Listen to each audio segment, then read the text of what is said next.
प्रिय विद्यार्थियों, मैं गुरमीत सिंह, सह आचार्य हिंदी विभाग, राजकीय महाविद्यालय बूंदी। आज के मेरे ई व्याख्यान का विषय बीए प्रथम वर्ष हिंदी साहित्य प्रथम प्रश्न पत्र के अंतर्गत पाठ्य पुस्तक भक्ति काव्य में संकलित प्रथम इकाई से संबंधित कवि कबीर दास पर आधारित है। कबीर दास पर यह परिचयात्मक व्याख्यान है, अर्थात इस व्याख्यान के अंतर्गत हम कबीर के जीवन परिचय, उनके व्यक्तित्व एवं कृतित्व तथा उनके काव्य में जो विशेषताएं आई हैं उन पर दृष्टिपात करेंगे। सबसे पहले हिंदी साहित्य के इतिहास में 4 काल माने गए हैं: आदिकाल, भक्ति काल, रीतिकाल और आधुनिक काल, जिसमें से भक्ति काल का समय संवत 1375 से 1700 तक है। अधिकांश साहित्यकारों ने, समीक्षकों ने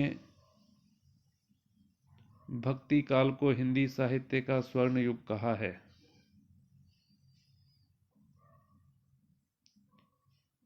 भक्ति काल के अंतर्गत 2 तरह की धाराएं मुख्य रूप से आती हैं। एक निर्गुण भक्ति काव्य धारा और दूसरी सगुण भक्ति काव्य धारा।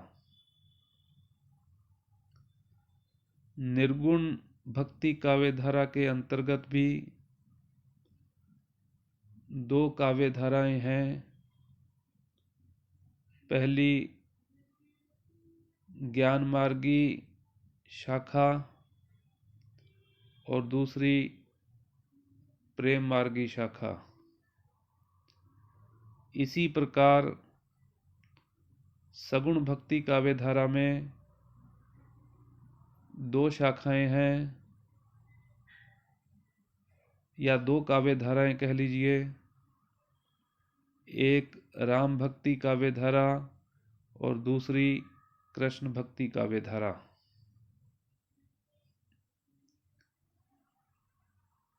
निर्गुण भक्ति के अंतर्गत जो 2 शाखाएं हैं, ज्ञान मार्गी शाखा और प्रेम मार्गी शाखा, उसमें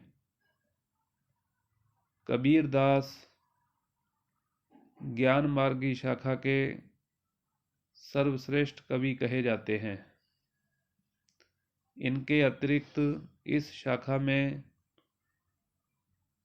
नानक, रैदास, दादू, पीपा आदि संत कवि हुए हैं। इस प्रकार इसको संत काव्य धारा भी कहा जाता है। इसी प्रकार निर्गुण भक्ति के अंतर्गत जो दूसरी शाखा है प्रेम मार्गी शाखा, उसके प्रतिनिधि कवि मलिक मोहम्मद जायसी हैं। उनके अतिरिक्त उस शाखा में कुतुबन, मंझन आदि कवि हुए हैं। तो आज हम इस व्याख्यान में निर्गुण भक्ति के अंतर्गत जो प्रथम शाखा है, ज्ञान मार्गी शाखा, उसके जो सर्वश्रेष्ठ कवि कबीरदास आपके पाठ्यक्रम में हैं, इनके पद और दोहे। अतः इनके जीवन परिचय से संबंधित एवं इनके काव्य में आई हुई जो मुख्य विशेषताएं हैं उस पर हम दृष्टिपात करेंगे। सबसे पहले इनका जन्म संवत 1456 काशी में हुआ था और देहावसान संवत 1575 मगहर में हुआ था। आपसे प्रश्न पूछा जा सकता है कि कबीरदास का जन्म कब और कहाँ पर हुआ था, तो आप लिखेंगे संवत 1456 काशी में और उनका देहावसान संवत 1575 मगहर में। परिचय। कबीर ज्ञान मार्गी शाखा में सर्वप्रमुख और प्रतिनिधि महाकवि के रूप में विख्यात हैं। ज्ञान मार्गी शाखा इनकी है, उसमें ये सर्वप्रमुख और प्रतिनिधि महाकवि के रूप में विख्यात हैं। इनका जन्म कितना ही विवादास्पद क्यों न हो, यह बात निश्चित है कि इनका भरण पोषण मुस्लिम परिवार में ही हुआ था। इनके जन्म के बारे में स्पष्ट नहीं है, अतः इन्हें मुसलमान भक्त कवि के रूप में स्वीकार किया जा सकता है। ये रामानंद के शिष्य थे और बचपन से ही इन पर हिंदू धर्म संस्कारों और भावों का पूर्ण प्रभाव था। आपसे प्रश्न पूछा जा सकता है कि कबीर किसके शिष्य थे या कबीर के गुरु कौन थे, तो आपका उत्तर होगा कि कबीर के गुरु का नाम रामानंद था। इन्होंने एक स्थान पर उनकी स्वीकारोक्ति भी है, काशी में हम प्रगट भय हैं रामानंद चिताए। यह इनकी उक्ति है जिसमें वह कह रहे हैं कि काशी में हमारा जन्म हुआ है और रामानंद ने हमें चेताया है अर्थात हमें चेतना प्रदान की है, हमें शिक्षा प्रदान की है। अर्थात कहने का अभिप्राय कबीर के गुरु का नाम रामानंद था। कबीर हिंदू और मुसलमान दोनों को एक ही पिता की संतान स्वीकार करते थे, इसी से इन्होंने इसमें कोई भेद नहीं किया। उनकी कविता इसका जीवंत प्रमाण है। कबीर आत्मिक उपासना अर्थात मन की पूजा पर विश्वास करते थे। अर्थात इनका कहना था कि बाह्य उपासना हमारे लिए हितकारी नहीं है, हमें अपनी मन की उपासना करनी चाहिए। अतः मंदिरों और मस्जिदों में पूजा करने की भावना को उन्होंने हेय और तिरस्कार की दृष्टि से देखा। आप बहुश्रुत थे, पंडित नहीं, उपदेशक थे, केवल कवि नहीं, कबीर मानवता के पोषक थे। इसका अर्थ यही है कि यह कोई पंडित नहीं थे, ये उपदेशक थे और पूरी तरह से मानवता के पोषक थे, जिसमें जाति पाति धर्म और संप्रदाय का किसी भी प्रकार का इन्होंने भेदभाव नहीं किया।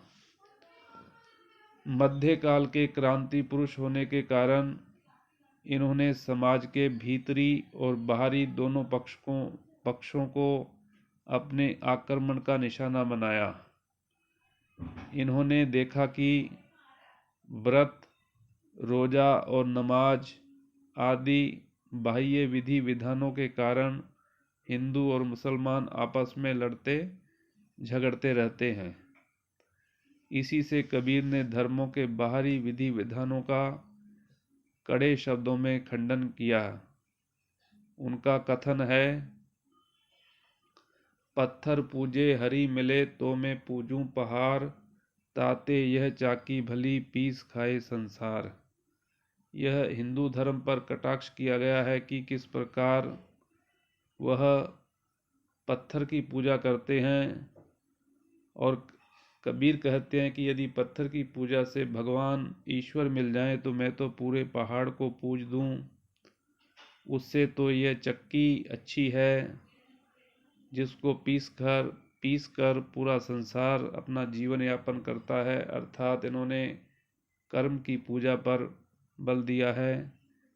इसी प्रकार इन्होंने कट्टर जो मुसलमान होते थे उनके प्रति भी कहा है, कांकड़ पाथर जोड़कर मस्जिद लई बनाए, ता चढ़ मुल्ला बांग दे, क्या बहरा हुआ खुदाए। कंकर और पत्थरों को जोड़कर मस्जिद बना लेते हैं और उस पर चढ़कर ऊंची ऊंची आवाज के साथ गुहार लगाते हैं ईश्वर से। कबीर कहते हैं कि क्या ईश्वर बहरा है? अर्थात ऐसा कदापि नहीं है। ईश्वर व्यक्ति के मन की आवाज को सुनता है। उसके बाद आती है इनकी काव्यगत विशेषताएं। कबीर की कविता का प्रतिपाद्य मानव जीवन और उनके समस्त व्यापार थे। उन्होंने जीवन में भरती जा रही मिट्टी को अपने खंडनात्मक दृष्टिकोण से निकालने का प्रयत्न किया। उनकी कविता की निम्नलिखित विशेषताएं हैं। आपसे प्रश्न भी पूछा जा सकता है लघुत्तरात्मक कि कबीर के काव्य में आई हुई विशेषताओं पर दृष्टिपात कीजिए। तो आपको ये 10-11 विशेषताएं लिखनी है। सबसे पहली विशेषता है, कबीर कवि के साथ साथ उच्च कोटि के साधक थे। साधना करने वाले को साधक कहा जाता है। सत्य के पूजक थे, सत्य के पुजारी थे और ज्ञान के अन्वेषक थे। अन्वेषक कहते हैं खोजकर्ता को, शोध करने वाले को। ज्ञान के अन्वेषक थे। इसी से उनका काव्य सत्य और ज्ञान के निरूपण के लिए लिखा गया है। दूसरी विशेषता इनके काव्य की, कबीर की वाणी में नव रसों की अपेक्षा आध्यात्मिक रस की प्रधानता मिलती है। रस 9 माने गए हैं, लेकिन इनके काव्य में जो मुख्य रस है वो जो भक्ति रस है, आध्यात्मिक रस है, उसी की प्रधानता मिलती है। उनका समग्र रचनात्मक साहित्य एक पहुँचे हुए संत के अनुभवों का भंडार है। उसके बाद तीसरी विशेषता आती है, कबीर के समस्त साहित्य में, ग्रंथों में जिनकी संख्या 57 तक मानी गई है, सर्वत्र सिद्धांतों और उपदेशों का ही प्राधान्य है। मुख्य रूप से इनकी रचना का नाम बीजक था। आपसे प्रश्न पूछा जा सकता है कि कबीर की प्रामाणिक रचना कौन सी है, तो आप लिखेंगे कबीर की प्रामाणिक रचना बीजक मानी जाती है, जिसके 3 भाग हैं, साखी, सबद और रमैणी। चौथी विशेषता इनके काव्य की, कबीर ने प्रायः गुरु महिमा, संत महिमा, सत्पुरुष निरूपण, योगाभ्यास, भक्तों की महिमा, सत्य वचन, माया का निरूपण, नाम सुमिरन की महिमा, सत्संगति के लाभ, कुसंगति की हानियाँ, साधु की महिमा, संसार की असारता, नारी निंदा, ईश विनय आदि पर ही अधिक कहा है। उनका समस्त साहित्य धर्म, समाज, आचरण, नैतिकता तथा व्यवहार संबंधी विषयों का भंडार है। पांचवी विशेषता, कबीर की आलोचना पद्धति स्पष्टवादिता और निष्पक्षता के लिए प्रसिद्ध है। अर्थात जो इनकी वाणी है वह एकदम स्पष्टवादी है और पक्षपात रहित है। उनके साहित्य में समन्वयवाद की मधुर झांकी मिलती है। अर्थात वो किसी धर्म और संप्रदाय में कोई भेदभाव नहीं करते, हिंदू मुस्लिम को अलग नहीं मानते। उनमें मानववाद की झलक मिलती है।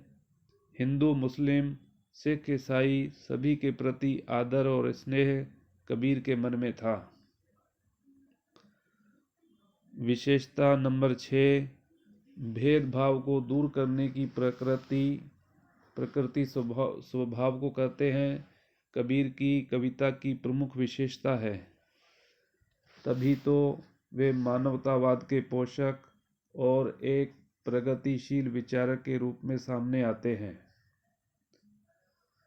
सातवीं विशेषता, कबीर का काव्य इस बात का प्रमाण है कि उसमें हृदयगत सत्यता और अनुभूति की प्रधानता मिलती है। एक स्थान पर वह कहते हैं, तू कहता कागद की लेखी, मैं कहता आँखिन की देखी, तू कहता अरुझावन हारी, मैं राख्यो सरुझाई रे। तुम कागज पर लिखी हुई बात कहते हो, मैं अनुभव की बात करता हूँ। तुम उलझाने वाली बात करते हो, मैं सुलझाने वाली बात करता हूँ। इसलिए कहा जा सकता है कि उनका जो काव्य है उसमें हृदयगत सत्यता और अनुभूति की प्रधानता पाई जाती है। आठवीं विशेषता, कबीर का शिल्प सरल, सहज और सहज ग्राह्य है। उनका प्रतीक विधान दैनिक जीवन से संबंधित है। इनके सहारे कबीर की गहन अनुभूतियाँ बड़ी सरसता के साथ व्यक्त हुई हैं। नौवीं विशेषता, कबीर की भाषा सांकेतिक और प्रतीकात्मक है। भाषा इनकी सधुकड़ी मानी गई है, जिसको पंचमेल खिचड़ी के नाम से भी जाना जाता है। आपसे प्रश्न पूछा जा सकता है कि कबीर की भाषा कौन सी है या कबीर ने किस भाषा में काव्य रचना की है, तो आपका उत्तर होगा कबीर की भाषा सधुकड़ी है। वह प्रेषणीयता और प्रसाद व ओज गुण से संपन्न है। वह कई भाषाओं की बोलचाल पूर्ण शब्दावली का उदाहरण है। उसमें ओज है, तेजस्विता है। वह अद्भुत उक्ति वैचित्र्य से काव्य को सौष्ठव प्रदान करती है। उसके बाद आती है विशेषता नंबर 10, कबीर ने अलंकारों को प्रयत्नपूर्वक नहीं सजाया है प्रयास करके, अपितु अनायास ही बड़े बड़े और सुंदर रूपकों, यमकों, श्लेषों और उपमा उत्प्रेक्षाओं की सृष्टि की गई है। फलतः काव्य व्यावहारिक और आकर्षक बन गया है। 11वीं व अंतिम विशेषता, सबसे बड़ी विशेषता यह है कि कबीर अपने युग के प्रतिनिधि कवि थे। उनका युग जो भक्ति काल माना जाता है, संवत 1375 से लेकर 1700, उस युग के वह प्रतिनिधि एवं सर्वश्रेष्ठ कवि माने गए हैं। अतः उनका कला पक्ष भले ही शिथिल हो, किंतु उसकी भाव योजना उत्कृष्ट है। कहने का अभिप्राय काव्य में दो पक्ष होते हैं, एक भाव पक्ष होता है और एक कला पक्ष होता है। यद्यपि कबीर का भाव पक्ष उच्च कोटि का है, तथापि उनका कला पक्ष कुछ कमज़ोर दिखाई देता है, लेकिन फिर भी उन्होंने भाव पक्ष और कला पक्ष में सामंजस्य बिठाने का भरपूर प्रयत्न किया है। इस प्रकार हमने कबीर के काव्य में आई हुई विशेषताओं पर दृष्टिपात किया है। उनकी विशेषताओं को एक एक करके हमने बताया है व्याख्यान में। तो मुख्य रूप से इनके बारे में जो अति लघुतरात्मक प्रश्न आते हैं वह इनके जन्म के बारे में, इनका जन्म कहाँ पर हुआ था, काशी में, देहावसान मगध में हुआ था, इनके गुरु का नाम क्या था, रामानंद, इनकी प्रमाणिक रचना का नाम क्या है, बीजक, और इनकी जो भाषा है वह कौन सी है, भाषा इनकी सधुकड़ी है। कबीर किस भक्ति काल में किस शाखा के कवि हैं, तो उसका उत्तर होगा कबीर भक्ति काल में निर्गुण शाखा के अंतर्गत ज्ञान मार्गी शाखा के सर्वश्रेष्ठ एवं महत्वपूर्ण कवि के रूप में विख्यात हैं। तो विद्यार्थियों, आज का कबीर पर जो परिचयात्मक व्याख्यान था वह यहीं समाप्त होता है। इसके बाद अगला व्याख्यान अगले वीडियो में प्रसारित किया जाएगा।